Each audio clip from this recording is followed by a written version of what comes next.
ମୁଁ ଶ୍ରୀ ପ୍ରଭାକର ଜେନା ଘର ଉଡମ୍ବ। ଆଉ ମୁଁ ସକାଳେ ଶୁଣିବାକୁ ପାଇଲି ଯେ ଆମ ଗ୍ରାମରେ ମଝିରେ ହାତ ଘରେ ଚୋରି ହେଇଛି। ତାଲା ଭାଙ୍ଗି ଚୋରି କରିଛନ୍ତି ଏବଂ 3ଟି ମୁକୁଟ ଏବଂ ଇନଭର୍ଟର ନେଇଯାଇଛନ୍ତି। ଆଉ ତା ସଙ୍ଗେ ସଙ୍ଗେ ଅନ୍ୟାନ୍ୟ ଜିନିଷ ସବୁ ଚୋରି ହେଇଛି। ଏବେ ଆମେ ଥାନାରେ ଏଫଆଇଆର ଦେଇଛୁ। ଥାନା ବାଲା ଆସୁଛନ୍ତି। ଥାନା ଆସିଲା ପରେ ଯାହା ଇନକ୍ୱାରି କରିକି ଇନକ୍ୱାରି କରିବେ ଏବଂ ଲୋକଙ୍କୁ ଧରିକି ଦେଲେ ଆମ ଗାଁବାସୀ ସବୁ ମନ ଦୁଃଖରେ ସବୁ ବସିଛନ୍ତି ଏଠି ଏବଂ ତାର ନ୍ୟାୟ ପାଇବା ପାଇଁ ଅପେକ୍ଷା କରିଛନ୍ତି ଆଉ।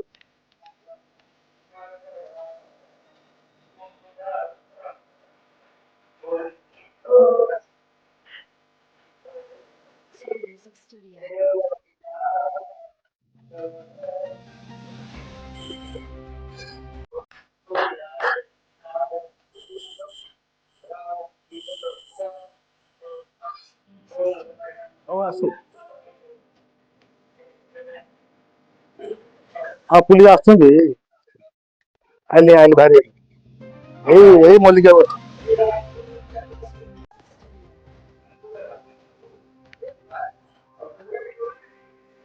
ସେଟା ରୂପା ସେଟା ତମ୍ବା। ତମ୍ବା ତୁମ ଗାଁର ଏଇଟା ଯୋଉ ମୁଖ୍ୟ ଗ୍ରାମ ଦେବତୀ ମୁଖ୍ୟ ମନ୍ଦିର ଏଟା ଗାଁର ଚୋରି ହେଇଥିବା ଜିନିଷ ପାଇଁ ଗାଁ ବାସୀ ସବୁ ଦୁଃଖିତ। ଦୁଃଖୀରେ ମଧ୍ୟ ମାଡ଼ ହେଇକି ବସିଛନ୍ତି ମନ ଦୁଃଖ କରି। ତାର ମାନେ ସମସ୍ତେ ଗାଁ ପାଇଁ ସବୁ ଦୁଃଖରେ କେହି ଘରୁ ମାନେ ବାହାରୁନାହାନ୍ତି। ସବୁ ବସିଛନ୍ତି ମନ ଦୁଃଖ କରିକି।